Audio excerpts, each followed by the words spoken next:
Hi everyone, if you enjoyed this video, please subscribe. If you haven't subscribed yet, I'd love to see you join me. And don't forget to like, and let me know what you think in the comments. 16. That's how old I was when I first stared death in the face.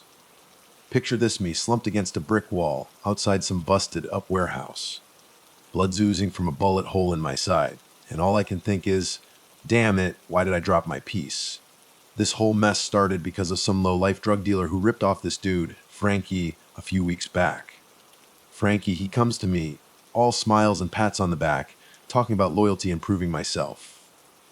He gives me this vague description: average height, dark hair, always rocking a blue jacket, and tells me to take care of it. I'd never even seen the guy before. But Frankie, he shoves a gun in my hand, gives me an address, tells me to ice him, and sends me on my way like it's no big deal. I can still see his cheesy grin as I'm holding this gun, feeling like my stomach's about to jump out of my throat. See, even though I grew up in a neighborhood where gunshots were basically the soundtrack to life, and I was no saint myself, I'd never actually pulled a trigger. Knives. Yeah, I'd used a blade before, got into a few scraps, cut a couple guys, but a gun, that was different. It was so final. With a knife, you gotta get in close, gotta put in the work. Just a squeeze and boom, life over. But I swallowed my fear, took the job, killing a dude. Just the price of admission to climb the ladder, right? So I show up at this warehouse thinking it's gonna be a walk in the park. Wrong. Turns out Mr. Drug Dealer had backup. Armed backup. Next thing I know, I'm leaning against this cold metal wall, bleeding, weaponless. Somewhere in the tail as I dropped my gun. Didn't even remember when. I was done for. Dead. I closed my eyes. Was this it? Weirdly, I wasn't freaking out as much as I thought I would. I was gonna die. I could hear voices, guys yelling, not too far off. Never even had a chance. Where the hell did that little punk go? The voice was muffled, like it was coming from the other side of the wall. Dunno. You sure he's with Frankie? Never seen him before. Yeah, I'd recognize that skinny rat anywhere. Silence for a second, and I held my breath even though it was pointless. Think he went this way. I let out a breath I didn't realize I was holding. Yep, this was it. I glanced down at the blood trickling down my arm, pooling on the concrete. I could try to run. Nothing seriously wrong with me, just winded, dizzy. But even if I got up, where would I go? I didn't know this part of town like these guys did. Gotta wonder, you really ready to die? I snapped my head up the new voice, different from the others. Male but softer, smoother. But there was this deep rumble to it that sent shivers down my spine. I twisted my neck, trying to see who was talking, but nobody there.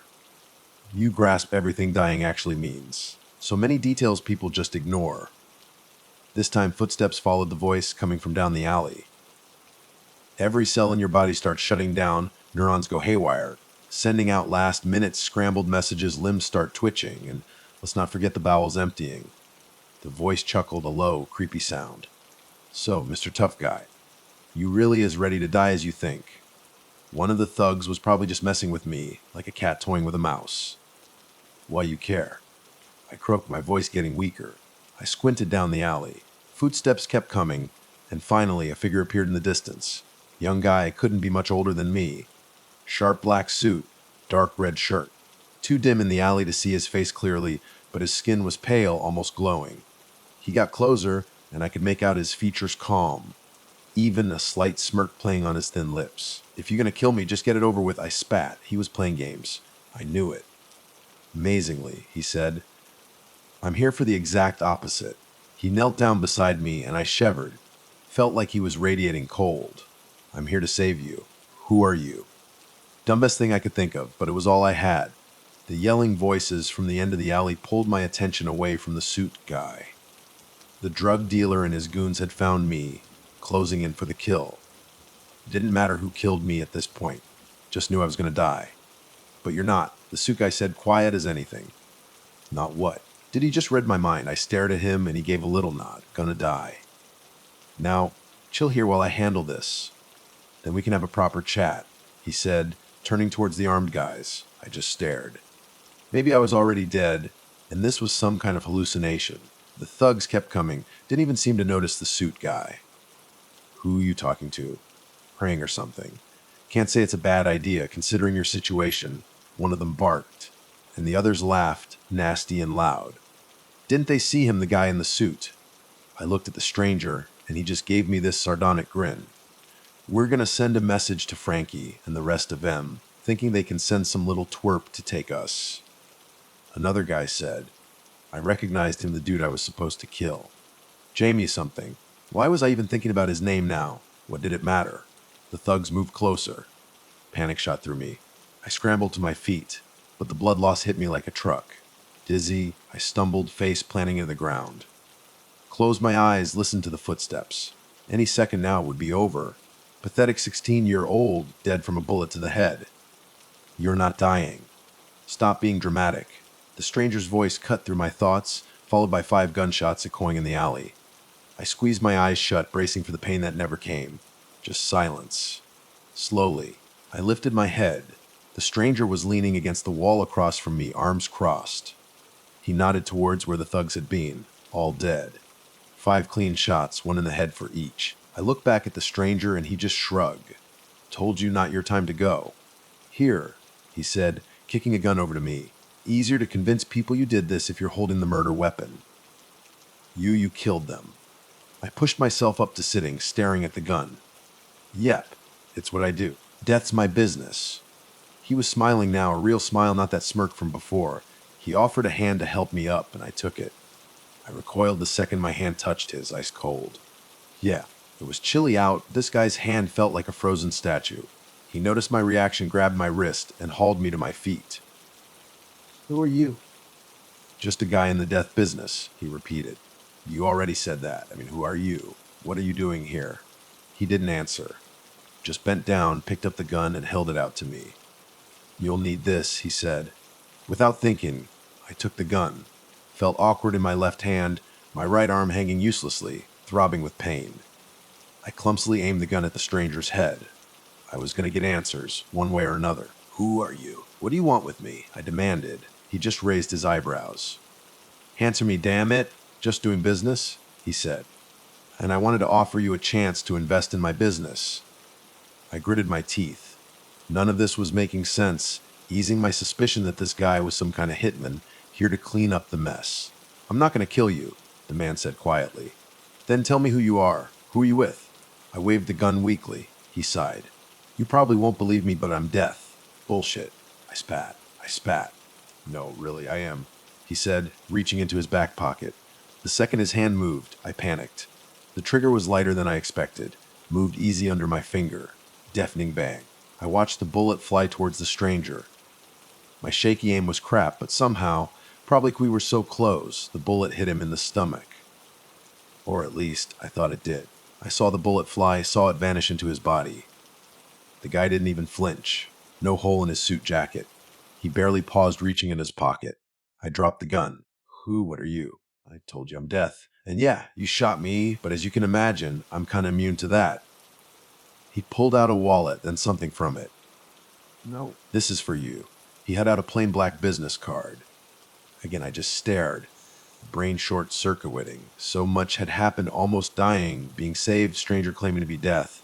Shooting said stranger, and now a business card. If it wasn't for the pain in my shoulder, I'd swear it was a dream.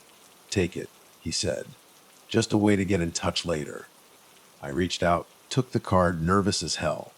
Neat fancy letters, just one word death, and underneath a normal-looking 7-digit phone number. You're death, I said, still not sure what was real. And you have a business card. Yeah, it's business, managing product, shipments, keeping the guys upstairs happy, the usual. Death shrugged.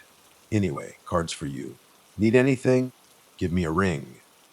Can't promise I'll always be around, but I'll try to be there when you need me. Death offered his hand again for a shake. Not knowing what else to do, I stuffed the card in my hoodie pocket and shook his hand. If he really was Death, that ice-cold skin made sense. Death left right after, handing me the card. Turned, walked down the alley. Vanished after a few steps. I remember stumbling back to a main road, finding a bus stop, then blacking out. Woke up in a hospital bed with Frankie standing over me, grinning like a loon. His slick back hair was messed up, and he had a shiner starting to bloom on his face. Didn't know you had it in you. I gave him a confused look. What do you mean? He leaned and whispered, Men, Danny, you didn't just take out Jamie, you got Carl and Mark too. Single-handedly wiped out our biggest competition. Good job. Oh, I said, weak. Names meant nothing to me. I wasn't deep in the politics. Just followed Frankie around, helped out where I could. He was basically family. Man, Dalton and them gotta make you official now, he said, ruffling my hair. I managed a weak smile. Didn't really care about being official, but Frankie was happy, so I played along. As soon as Frankie left, leaving me alone, I reached over the side table, grabbed my bloody clothes in a plastic bag, and dug out my hoodie. Had I really met death? Had I just passed out, dreamed the whole thing? The card. That was the only proof. If I even still had it. Didn't know if I was relieved or terrified when I pulled the black business card from my pocket. Frankie was right about one thing. The warehouse incident kicked things off. Made me official. Day after I escaped the hospital and nobody was paying that bill, I decided to learn how to actually use a gun. Turns out, despite my first screw up, I was a natural with firearms. Used that talent to climb the ranks, became the go-to guy for cleanup, as Frankie delicately put it. By 19, I'd lost count of how many people I'd killed. Probably should have bothered me more, but Frankie was always cheering me on, and it wasn't like I was good at anything else. So I went with it. While I was rising, Frankie seemed to be sinking. Didn't realize how far he'd fallen until I got a coded text one night. Only a few people understood it, but the message was clear. Frankie got caught skimming cash. Higher-ups wanted it cleaned up. I hadn't seen Frankie in weeks. Moved out at 18, living pretty good on my own. People paid top dollar for cleanups. Staring at the message, phone still in hand, I sank onto my couch. Killed people for 3 years, but never felt this knot in my stomach, this hesitation. Everything I'd done before was for Frankie's approval. He was a huge part of why I was where I was. Hell, he practically raised me. How could I do this? Still clutching the phone, I pulled my wallet from my back pocket. Kept the business card all this time. Tucked in the back of my wallet. Hadn't really looked at it since the hospital, but couldn't bring myself to throw it out. Despite the years, the card was perfect. Black cardstock, neat white letters, teeth. Underneath, any questions, please call, so 545-4466-6091. I stared, changed. Didn't remember the questions, part being there before. Figured it was my mind playing tricks and forgot about it. I dialed the number, no clue what to expect. As soon as I hit dial, I heard Death's voice, not from the phone, but right behind me. You rang, he said, sounding amused. I dropped the phone, spun around, Death standing behind the couch, looking exactly like he did that night at the warehouse. Yeah, I trailed off. Why had I called him? Seemed like a good idea at the time. Conflicted about something that could end in death. Who better to ask than Death himself? You want to know if you should follow orders, like always, and kill your friend, Death said, stealing words right out of my head. He moved from behind the couch, made himself comfy in a chair across from me. Sat down smooth, crossed his legs, propped an arm on the chair, rested his head on his hand, lazy as anything. Yeah. Guess one-word answers were all I could manage tonight. Him dilemma, huh? Kill the guy who raised you, or trash your rep in your chosen career. Tough call. He paused, looking down his nails, like checking for dirt. Frankie, he looked out for me when nobody else did.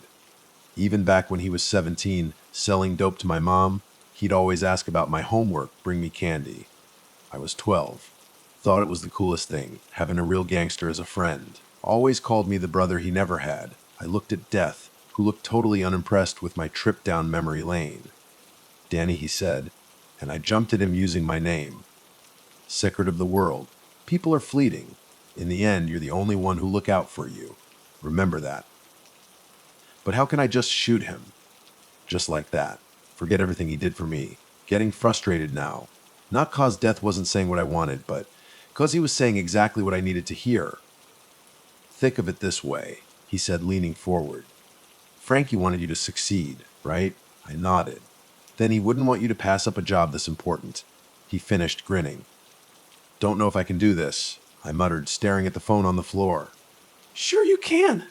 Hell, I'll even come with you, Death said, standing up. If it helps, remember in the end you're not killing anyone. I am. I nodded.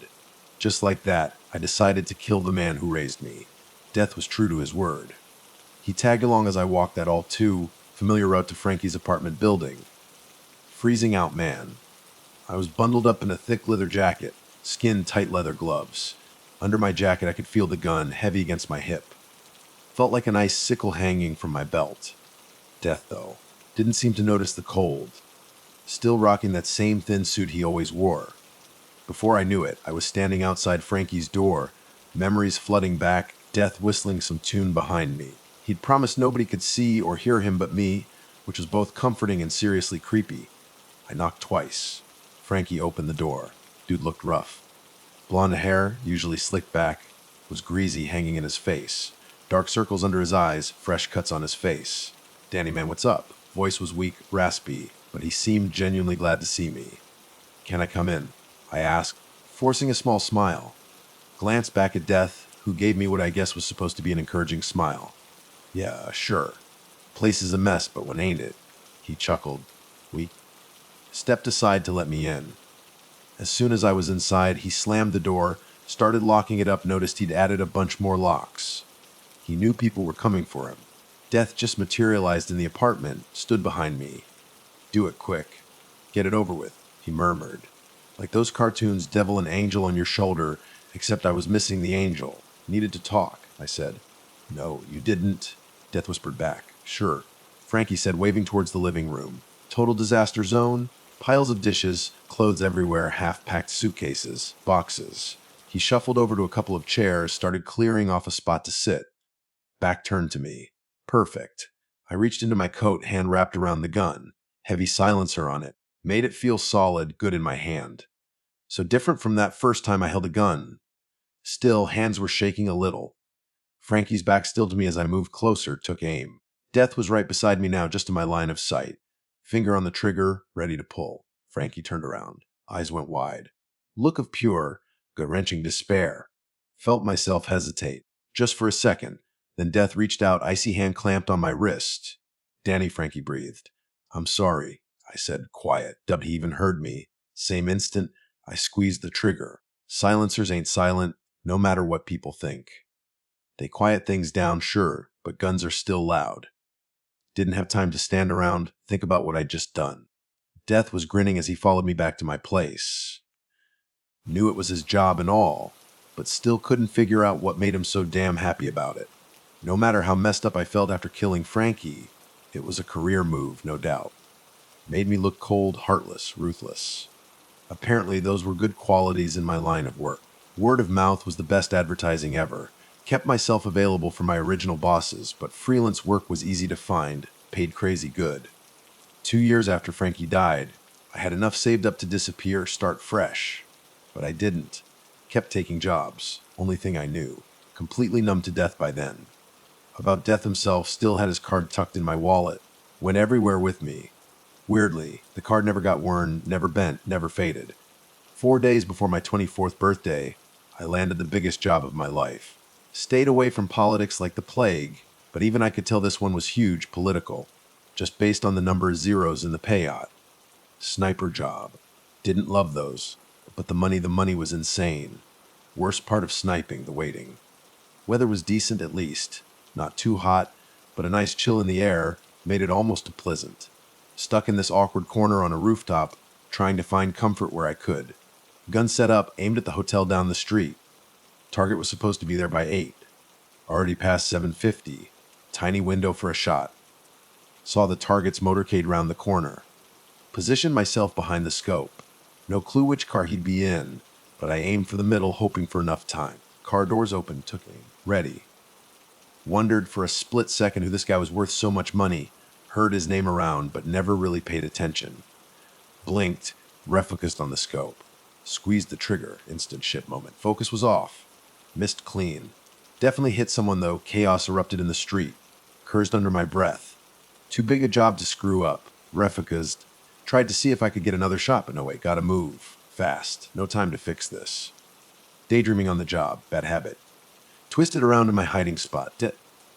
Standing right there. Almost yelled at him to get down before I remembered, only I could see him. "Didn't call you. Why are you here?" I hissed, starting to break down the gun. "Don't need a phone to call me," he said, squatting down to my level. "Anyway, here to help. Why would you?" "No reason," he said, smile that said the opposite. Stop that. He gestured at me, detaching the scope. Just aim. I'll handle the rest. About to tell him there was nothing he could do when he vanished.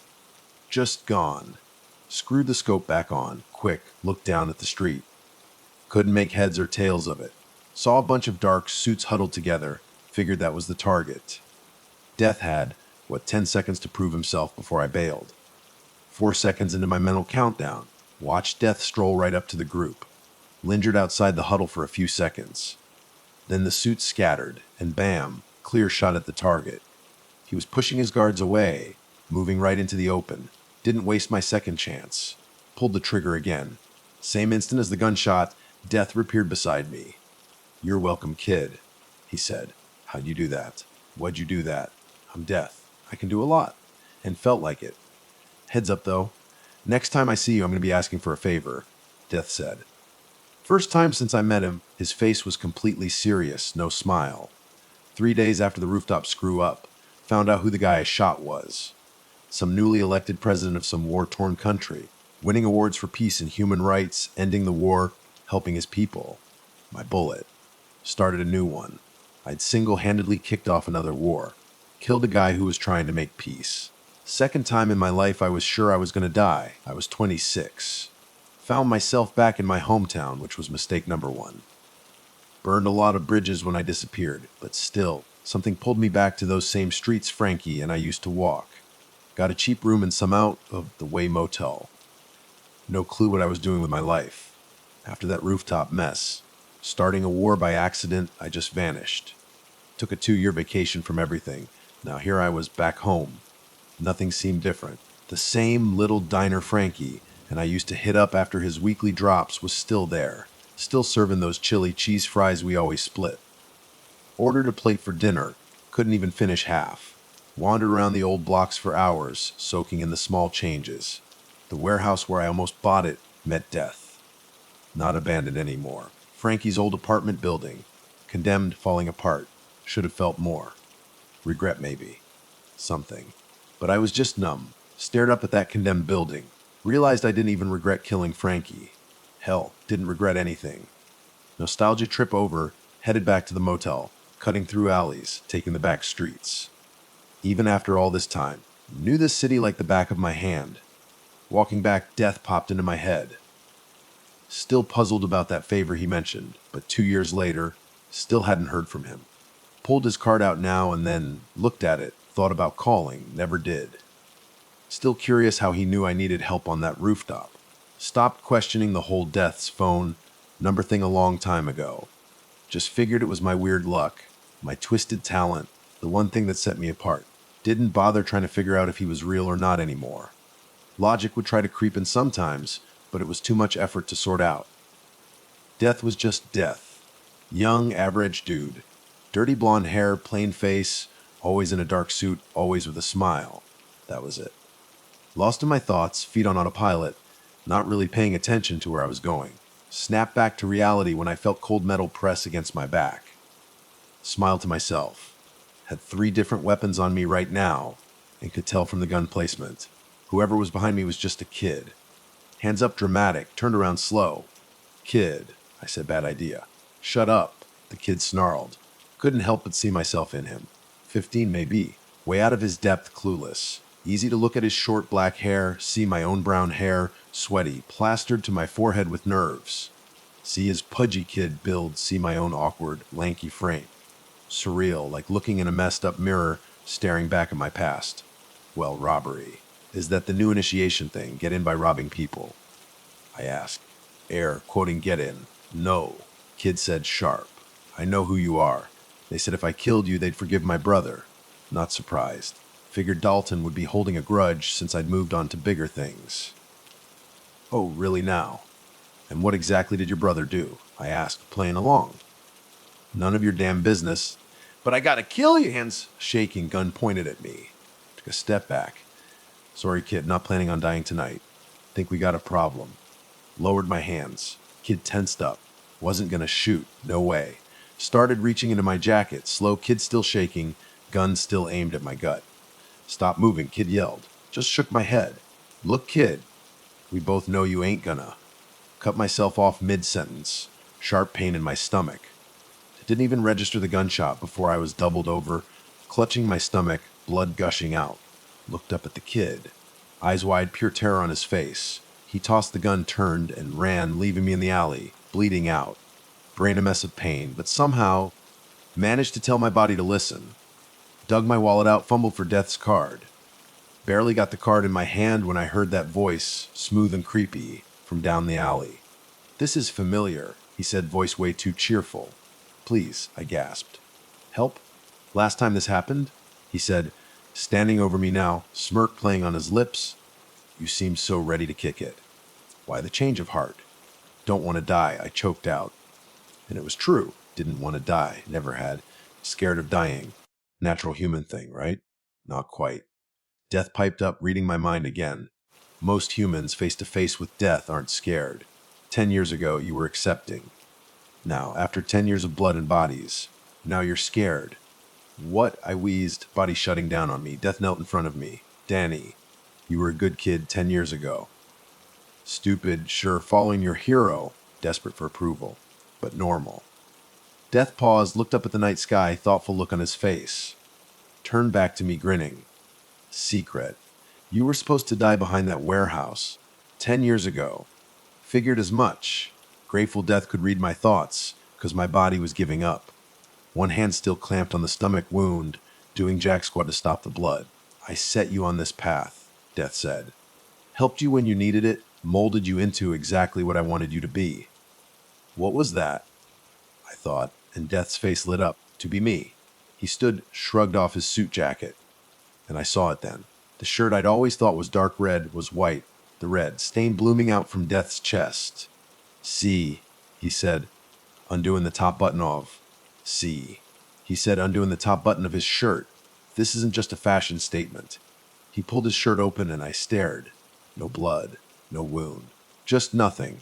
Where his heart should be, there was just a gaping hole, empty and dark, like staring into space itself. "What the hell?"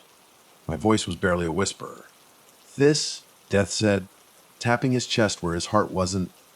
"The job. It's vacant. Needs filling. And you, Danny, you're the perfect candidate." Death